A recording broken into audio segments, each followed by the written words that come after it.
Greenway, Oposo, and Krebs, they probably had the puck in the offensive zone for most of the game. They did a great job forechecking. What went well to make those three so effective in that game? Well, I think first and foremost they complement each other. They all three had great energy. Oki has been better and better each day. I think he scored three games in a row going into that game, so he's starting to feel and find his game to a greater level. Obviously, Greenway's first game back, and he looked pretty refreshed. And Krebsy's the same way. Krebsy's getting better and better and settling in a little bit more. We're seeing him settle in, and again, you put the three of them together, and they did. They looked very, very good the other night. I was happy to see that. Was it where they were putting pucks? Because they caused so many turnovers, the three of them. Greenway seemed like he was in first all the time, but they did cause a lot of turnovers. Was it where they were getting pucks into the zone? Yeah, exactly. Great point, Paul. The puck, even when you put a puck in and behind a defenseman, we would consider it we say make a play, and you can't just put it in. If they get it and it's advantageous to them when you put it in, we treat it as a turnover. You've turned the puck over. You've given the puck away. So puck placements are key, and those are three guys that respect that and are learning, and I shouldn't say learning, but have a respect for that. And they did a really nice job of that the other night. Where they put pucks, they could pressure, and when they pressured, they got it back, and they got it back in a compromising position for the opposition. And that's what you want. You want to make other teams make mistakes. That's what this league is about, and that is certainly a big way to do it. Puck placements and then pressure there, and they read it well. They did it well. They executed well, and that's an attribute that they can bring to this group every night in and night out that we need.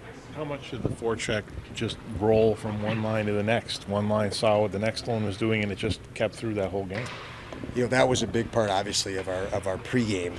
Our talk and our objective was getting that forecheck moving and that puck pressure going. So I think everybody fed off each other. I think guys did it very well there. I thought we did it very well in New York as well, with puck pressure and puck pursuit. But again, it all starts with puck placement, and we're respecting that much more to our benefit. How difficult is that going to be to do here, though, against these guys? This team plays a different style than most. You look around the league and you can say, okay, there's 4 or 5 different styles of play.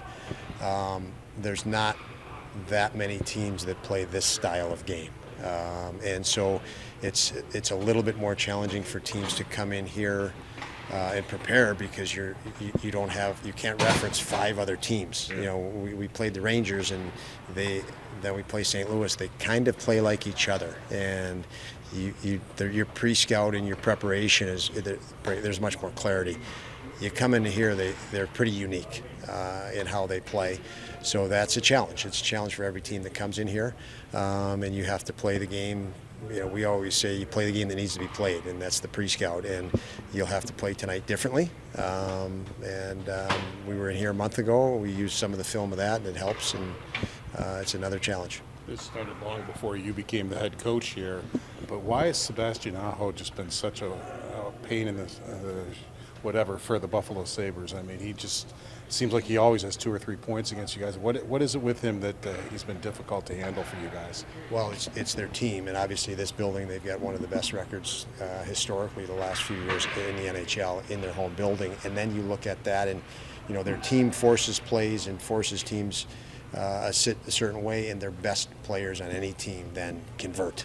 So he's converting at a higher rate than his teammates because his skill level is so high. The opposing teams may be stopping some of the other players on the team. It's a little harder to stop a guy that talented, and he's always ready. He's they know their system. They've had this group together for years now. So he reads when is the time to jump and when is the time not to jump. And when you do that, you're always ready for your chance. You're never pressing. You see the guys that press, and they press, and they get a breakaway, and they shoot it right into the goalie, or they shoot it over the net. The best players recognize, when's my opportunity to jump? There's no chance at here I'll just cut my shift short and change. And Aho has a lot of hindsight, a lot of feel for the game, and obviously the skill to match. What made this such an even game last time here? It was an overtime game. It was an even game. What made it an even game? Battle level. You have to be willing to battle and compete. You know that if you don't and you're not willing to do that at a very high level, you probably have no chance in this building.